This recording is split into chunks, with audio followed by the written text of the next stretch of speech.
Hello students, in previous tutorial we have seen adrenergic neurotransmitters which belongs to the class catecholamines, which includes noradrenaline, adrenaline and dopamine. In this tutorial we are going to understand adrenergic receptors, means receptors of adrenergic system, means receptors of sympathetic system.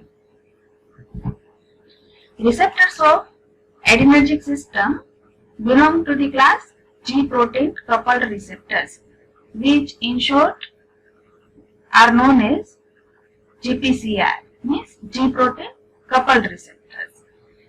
Means G protein is coupled with these receptors, means G protein is attached with these receptors. Adrenergic receptors need G protein to give their action.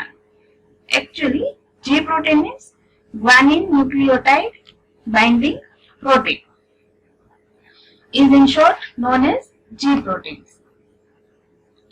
GPCR means G protein coupled receptors are cell membrane type of receptors, means they are located on the membrane. On the outer side of this membrane, their signaling molecules attach, and inside of these receptors, means the part of these receptors which is present inside the membrane, it activates signaling events and finally causes changes in the cell function. Right?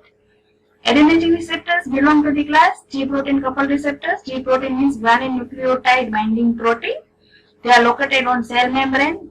On their outer part, signaling molecules, means their ligand attached, and the inner part of these receptors activate signaling events which finally causes changes in the cell function. In short, adrenergic receptors need G proteins to give their actions, and G protein is attached with the adrenergic receptors. That's why they are known as adrenergic receptors are known as G protein coupled receptors. Main two types of adrenergic receptors are there, which are alpha receptors and beta receptors. Further subtypes are also there, but main two types are there, alpha receptors and beta receptors.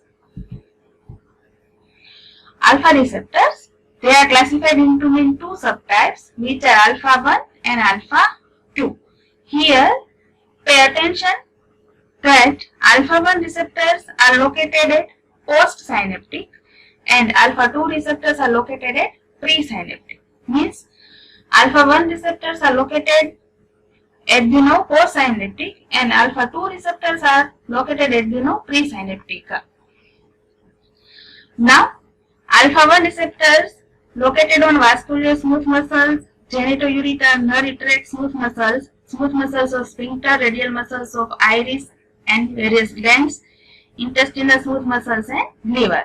These are the locations where alpha 1 type of alpha receptors are located. In vascular smooth muscles, alpha 1 receptors causes their vasoconstriction.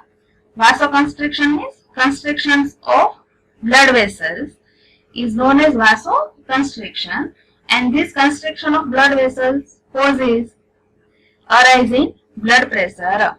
Actually, vasoconstriction means narrowing of blood vessels that results from contraction of muscular walls of the vessels.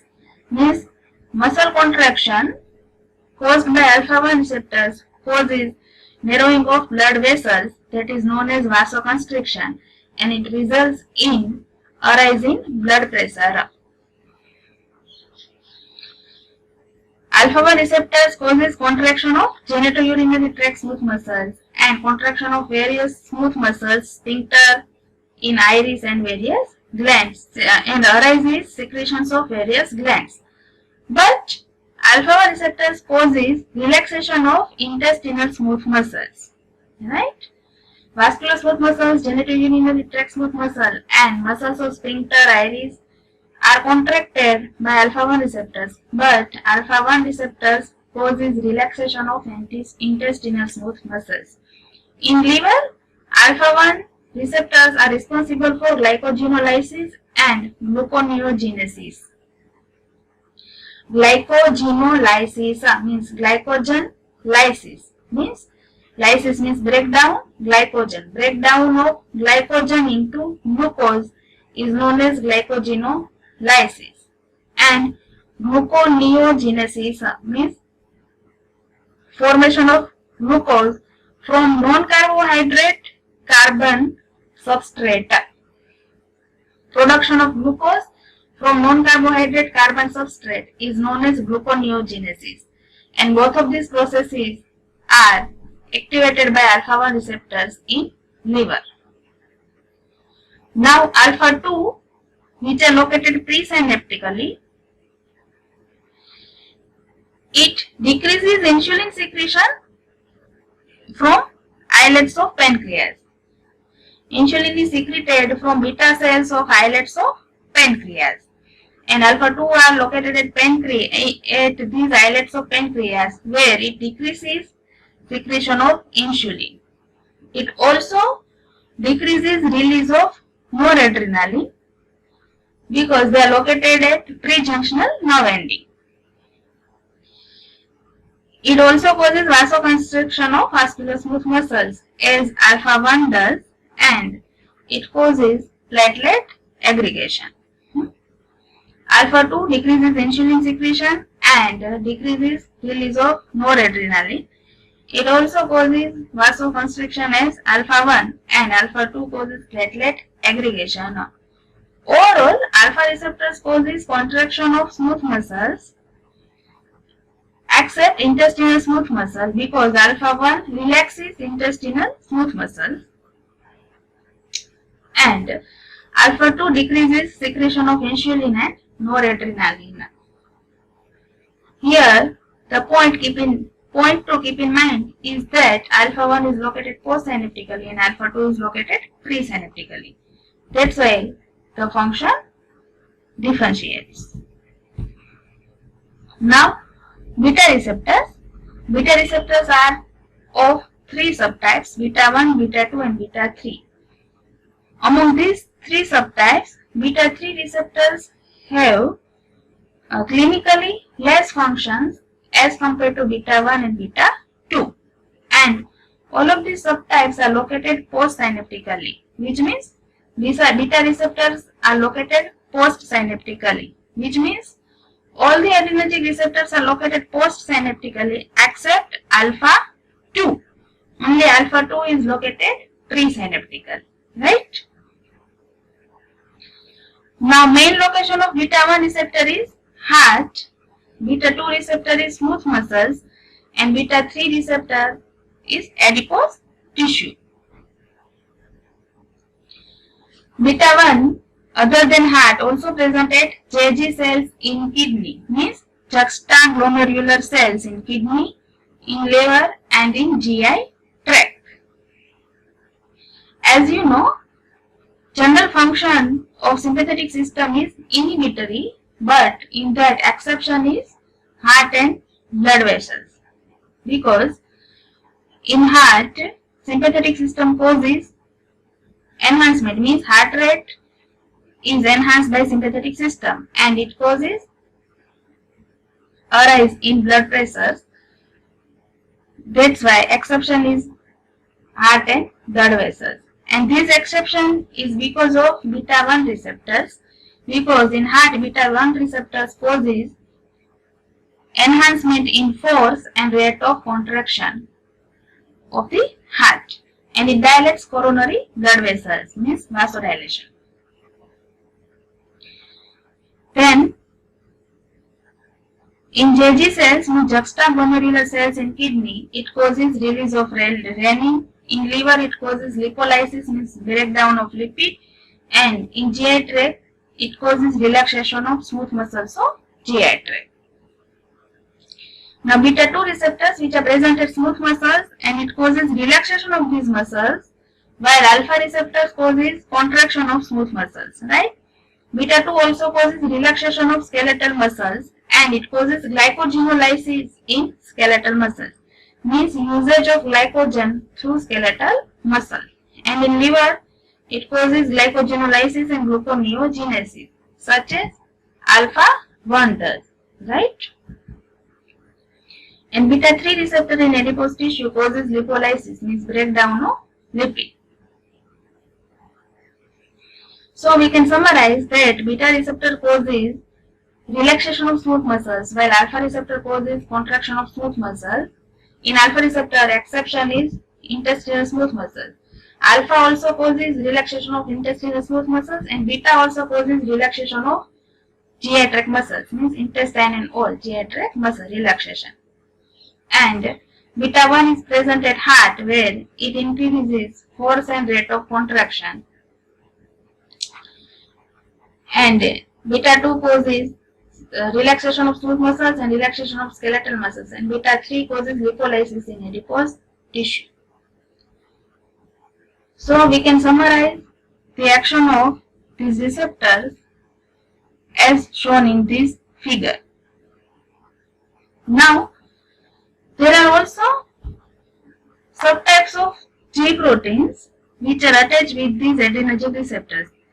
These types are like GI means G inhibitory, GS means G stimulatory, and GQ. To the alpha 1 receptor, the type of G protein attached is GQ type. To the alpha 2 receptor, GI is attached, means inhibitory, and to the beta receptor, GS is attached, means stimulatory. To the alpha 1 GQ, to alpha 2 GI, and to beta GS, means stimulatory. Now, when adrenaline, noradrenaline, or other ligands or other sympathomimetic drugs attach with these receptors, what happens? Alpha 1 causes activation of IP3 pathway through GQ type of G protein, right? And in this IP3 DEC pathway, actually alpha 1 activates phospholipase C, which catalyzes the conversion of PIP2 into IP3 and DEC. PIP2 means phosphatidyl inositol diphosphate, and it is broken down in IP3 means inositol triphosphate, and DAG means diacyl glycerol. This is known as IP3 DEC pathway, and through this pathway, calcium causes contraction of smooth muscles. This pathway is known as IP3 DEC pathway. In short, alpha 1 receptor causes smooth muscle contraction through IP3 DEC pathway. Now, alpha 2 receptor, to which GI is attached, it inhibits release of calcium and it inhibits adenylyl cyclase. See here, students, this symbol indicates inhibition. It inhibits release of calcium and it inhibits a function of adenylyl cyclase. Adenylyl cyclase is responsible to convert ATP into cyclic AMP, and due to this inhibition, they causes inhibition of transmitter release and smooth muscle contraction. It is caused by this inhibition, means alpha 2 causes inhibition of transmitter release and smooth muscle contraction. And beta receptor activates adenylyl cyclase and it activates conversion of cyclic AMP from ATP, and because of that, smooth muscle relaxation, heart muscle contraction, and glycogenolysis is resulted. In short, alpha 1 and alpha 2 causes smooth muscle contraction and beta causes smooth muscle relaxation, and heart muscle contraction. Is rate and force of heart is enhanced.